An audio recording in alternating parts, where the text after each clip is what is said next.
Hey everybody, this is Mike with the One Stop Co-op Shop, and today I'm doing a review of Rome, Fate of an Empire, one of the solo series of games from Gabe Barrett. And disclaimer that I got a review copy of this one. In Rome, Fate of an Empire, you will move your pawn around a 5x5 grid of locations, building developments on them to expand your empire and unlock new bonuses and powers, through card play from your deck, which can be upgraded in deck building fashion and will look very similar to Mage Knight, which this game is heavily based upon. If you can complete the objectives required by the Edicts at your chosen difficulty level and gain enough glory points, you win the game. So let's discuss 5 key things to know about Rome, Fate of an Empire. First, my number 5 point are the Edicts that determine your victory conditions, and this is generally a pro. There are 10 of these cards, and each has a partial and full version for even more variety, and they give a lot of variance play to play because different things will be worth a lot more, you'll be chasing after certain goals, and they also give you a lot of granularity in your difficulty settings because you can have more or fewer of the cards, with some of them being partial and some of them being full, so it gives you a lot of control to hit the exact difficulty you want in a varied way. Although I will note that no matter what edicts you have, you're still going to be going through these same motions of building out your empire and making development, so it's not like the core gameplay loop changes that much. Next at number 4 are the leaders, the characters you can control, and there are 6 of them in the game. And while they each add in a couple of unique cards and take out some other ones, what really makes them stand out are the unique abilities and restrictions that really does vary up the play in quite a few ways. And especially when you combine different leaders with different edicts, you get pretty big strategic variance play to play. It's great. Next at number 3 are the developments and the movement in the game. And this is also a pro for my taste. So you start out with basically nothing in your empire, but as you move around, you can put down these different developments and they build out from one another. And if you defeat the enemies in the empire, you can put down even more. And a lot of these buildings combo with each other, give you access to special abilities, and it's a very large deck of developments with 2 tiers, so you're going to have different options each game. But then one of the really neat things that encourages you to move your actual leader around is that to gain the bonus from most developments, you need to actually go over to them turn to turn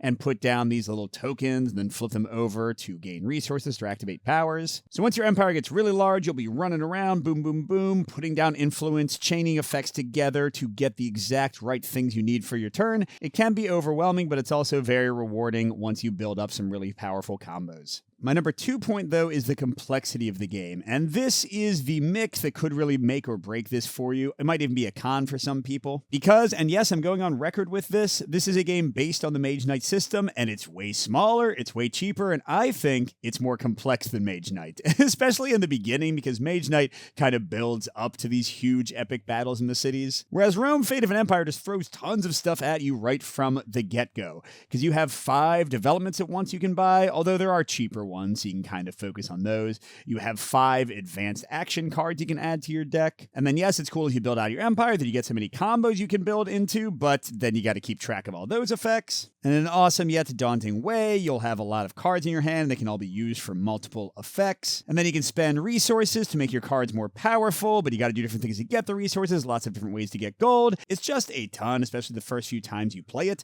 And the game is pretty quick and very tight in the actions. So to be clear, this is not a complaint. I think heavy strategic gamers will love this, but it is going to be a bit much for people looking for a lighter experience, which is what these solo games so far besides this one have generally offered. But with that all being said, my number 1 is something that I also love about Mage Knight, and that is the multi-use cards and the tactical options you can do in the game. Because as I mentioned, as a potential negative, but also a big positive, each card can be used in multiple ways if you use your different resources to boost them, but you can also play cards face down for one of any attribute, and you can live on the edge by adding strife cards and loan cards to your deck to gain temporary bonuses, but then you got to find ways to deal with them later. And you don't have to play every card from your hand, and you often don't want to, because you might want to build into a combo. If you buy advanced actions, they go to the top of your deck, so you know you'll get to use them in just a second. You can throw down a development and then immediately influence it to gain a bonus there. So yeah, it's going to break your brain, but it's also going to feel amazing as you dig into the game and figure out all the combos and tactical possibilities available to you if you're into that kind of thing, and for the most part, I am. So overall, if you like crunchy card games, if you're a fan of Mage Knight, or you just want to build your own Roman Empire and think really hard while doing it, Rome Fate of an Empire might be a hit for you. But on the other hand, if you want a simple, light, quick-playing game like most of the ones in Gabe Barrett's Solo Game of the Month series, this is definitely a bit of an oddball. And at the same time, if you specifically love Mage Knight for the combat and the more thematic elements, this is going to feel a bit more rote and mathematical than that one. And if you want to see the game in action, my preview play is pretty much identical to the final game, although note that I did have a big rule mistake and I didn't take back my influence tokens each turn, so I made the game a lot tougher in that play than it actually should be. Thanks for watching, everybody. Good gaming, and I'll see you at the next stop.